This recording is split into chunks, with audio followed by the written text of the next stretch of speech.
आज के मुख्य समाचार। 200 रुपए किलो बिका हरा मटर।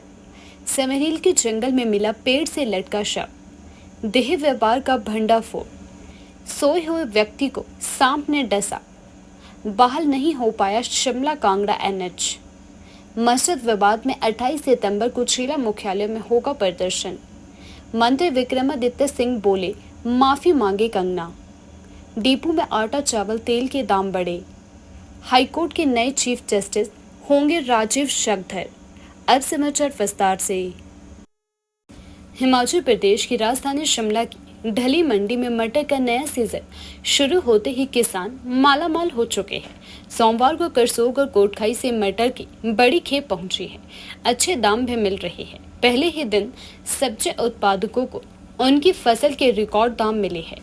रविवार को सब्जी मंडी में करसोग से 10 से 12 बोरी मटर की पहली खेप पहुंची। इस दौरान इसे 100 से 200 रुपए प्रति किलो तक दाम मिले हैं। सोमवार को करसोग के अलावा कोटखाई से भी 50 से 60 बोरी मटर की आई है। इस दौरान किसानों को 50 से 140 रुपए प्रति किलो तक दाम मिले हैं।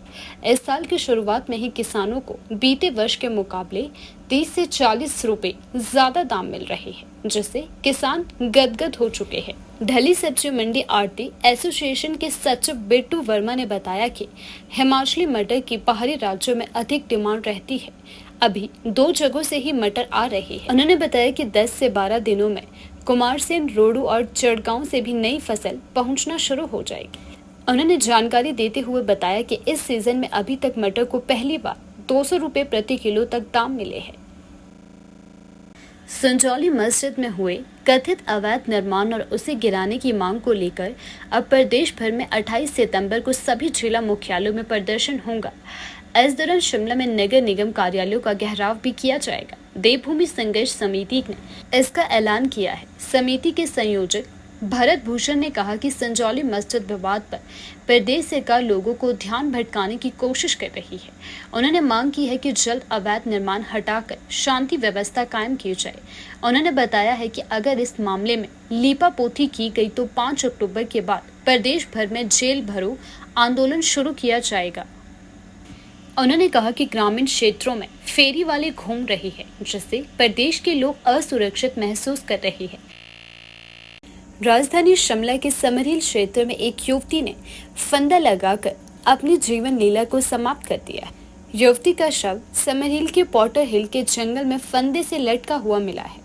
युवती की पहचान प्रोमिला 20 वर्षीय पुत्री खजान सिंह निवासी टिटियाना तहसील कमरऊ जिला सिरमौर के रूप में हुई है। पुलिस से मिली जानकारी के अनुसार युवती बीते शनिवार को समरहिल के चाइली गांव में किराए के कमरे में रहने वाले अपने भाइयों के पास आई हुई थी। रविवार को अचानक ही युवती रहस्यमय तरीके से लापता हो गई। इस पर परिजनों ने बालूगंज पुलिस स्टेशन में गुमशुदगी की रिपोर्ट भी दर्ज करवाई।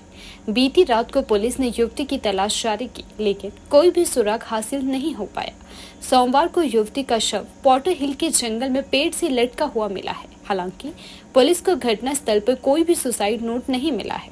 पुलिस आगामी जांच कर रही है। हिमाचल प्रदेश के जिला सोलन में पुलिस ने बड़ी कार्यवाही को अंजाम दिया है। इस दौरान पुलिस ने नालागढ़ के औद्योगिक कस्बे नंगल में स्थित एक होटल में छापेमारी करी, जिसमें 7 युवतियों को रेस्क्यू भी किया गया है। प्राप्त जानकारी के अनुसार पुलिस को गुप्त सूत्रों से सूचना प्राप्त हुई कि नंगल स्थित एक होटल में देह व्यापार संचालित हो रहा है। पुख्ता जानकारी के आधार पर एसएचओ राकेश राय की अगुवाई में पुलिस ने मौके पर तफ्तीश दी तो यहां से 7 युवतियों को रेस्क्यू किया गया है। इसके बाद पुलिस ने सभी को रेस्क्यू कर उनके परिजनों के हवाले कर दिया है। इसके साथ ही मामला दर्ज कर आगामी जांच भी अमल में लाई जा रही है। शिमला कांगड़ा नेशनल हाईवे अभी तक पूरी तरह से बहाल नहीं हो पाया, जिसके चलते लोगों को काफी परेशानियां झेलनी पड़ रही है। शिमला कांगड़ा नेशनल हाईवे सोमवार सुबह भारी लैंडस्लाइड के चलते बंद हो गया था, जो कि घंटों बाद खोला गया था, लेकिन 30 घंटे से ज्यादा समय बीतने के बाद भी एनएच पूरी तरह बहाल नहीं हो पाया है। वहीं सोलन जिले के करारा घाट में बीती रात पहाड़ से भारी मात्रा में लैंडस्लाइड हुआ, जिसके चलते रात भर हाईवे वाहनों की आवाजाही के लिए बंद हो गया। इस दौरान रात भर कई वाहन दोनों तरफ फंसे रहे। इसके बाद मौके पर मशीनरी तैनात की गई और आज सुबह फिर से हाईवे को वन वे के लिए बहाल कर दिया गया है। हालांकि हाईवे पर भारी मात्रा में मलबा और पत्थर होने के कारण अभी एक लेन को बहाल नहीं किया जा सका है, जिसके चलते मलबा हटाने का काम लगातार जारी है। हिमाचल प्रदेश में उचित मूल्य की दुकानों में आटा, चावल और तेल के दाम बढ़ चुके हैं। आटा और चावल के दामों में इसी महीने से बढ़ोतरी की गई है, जबकि तेल के दाम पिछले महीने से ही बढ़ चुके हैं। सरकार ने एपीएल और बीपीएल कोटे के राशन कार्ड धारकों की दरों में बढ़ोतरी की है। एपीएल की बात करें तो आटा अब 12 रुपए प्रति किलो की दर से मिलेगा, जो पहले 9 रुपए 30 पैसे प्रति किलो था। चावल के दाम 10 रुपए से बढ़ाकर 13 रुपए प्रति किलो कर दिए गए हैं। बीपीएल श्रेणी को दिए जाने वाले एक्स्ट्रा राशन की दरों में भी बढ़ोतरी की गई है। भाजपा सांसद कंगना रनौत पर पलटवार करते हुए लोक निर्माण मंत्री विक्रमादित्य सिंह ने कहा कि या तो कंगना साबित करे कि प्रदेश सरकार की ओर से सोनिया गांधी को पैसा दिया जा रहा है, अन्यथा उनके खिलाफ मानहानि का मुकदमा किया जाएगा। उन्होंने कहा कि सेंसर बोर्ड ने कंगना की फिल्म को बैन किया हुआ है। इसका दुख कम करने सांसद आज गए हिमाचल आई है। सोमवार को प्रदेश कांग्रेस मुख्यालय राजीव भवन शिमला में मीडिया से बातचीत में लोक निर्माण मंत्री विक्रमादित्य सिंह ने कहा कि कंगना या तो इसके प्रमाण दे, ऐसा नहीं किया तो सोनिया गांधी की छवि खराब करने के लिए मानहानि को तैयार रहे। विक्रमादित्य सिंह ने कहा कि इससे मूर्खतापूर्ण कोई बयान नहीं हो सकता है। केंद्र से जो बजट मिलता है उसका खर्च लाइन ऑफ क्रेडिट के आधार पर होता है। उन्होंने कंगना को चैलेंज किया है कि कंगना 1 रुपए की हेराफेरी साबित करके दिखाए।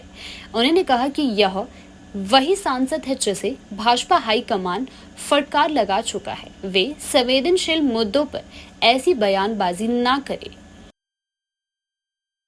हिमाचल प्रदेश में सांप के काटने के मामले लगातार दिन प्रतिदिन बढ़ते जा रहे हैं। ताजा मामला सोलन जिला के विकास खंड पट्टा महलोग के तहत ग्राम पंचायत ढकरियाना के गांव बसी का है। यहां सांप के काटने से एक व्यक्ति की मौत हो चुकी है। जानकारी के अनुसार पुष्पेंद्र वर्मा 40 वर्षीय पुत्र रामस्वरूप निवासी गांव बसी नालागढ़ के एक गैरेज में मैकेनिक का काम करता था। मिली जानकारी के अनुसार व्यक्ति काम खत्म करने के बाद घर पहुंचा था और खाना खाकर बिस्तर पर सो रहा था, मगर इसी दौरान कमरे में मौजूद जहरीले सांप ने उसे डस लिया, जिसके कारण व्यक्ति की तबीयत बिगड़ने लगी। परिजन भी व्यक्ति को जल्दी में उपचार के लिए रामशहर निजी डॉक्टर के पास लेकर गए, लेकिन यहां से उसे नालागढ़ सिविल अस्पताल रेफर कर दिया गया। यहां भी जब व्यक्ति की हालत में कोई सुधार नहीं देखा गया तो उसे पीछे चंडीगढ़ के लिए रेफर किया गया, मगर यहां पहुंचने से पहले ही व्यक्ति ने रास्ते में ही दम तोड़ दिया। हिमाचल प्रदेश हाईकोर्ट के नए चीफ जस्टिस राजीव शक्धर होंगे। उन्हें केंद्र सरकार द्वारा मंजूरी दे दी गई है। न्याय मंत्रालय ने अधिसूचना भी जारी कर दी है। राजीव शक्धर दिल्ली हाईकोर्ट के वरिष्ठ जस्टिस है और हिमाचल प्रदेश हाईकोर्ट के 29वें चीफ जस्टिस बनाए जाएंगे। राजीव शक्धर जल्द ही हिमाचल प्रदेश हाईकोर्ट का पदभार संभालेंगे। उनकी नियुक्ति के बाद हिमाचल प्रदेश हाईकोर्ट में कुल 12 जज होंगे, जिनमें मुख्य न्यायाधीश सहित अन्य वरिष्ठ जज भी शामिल है।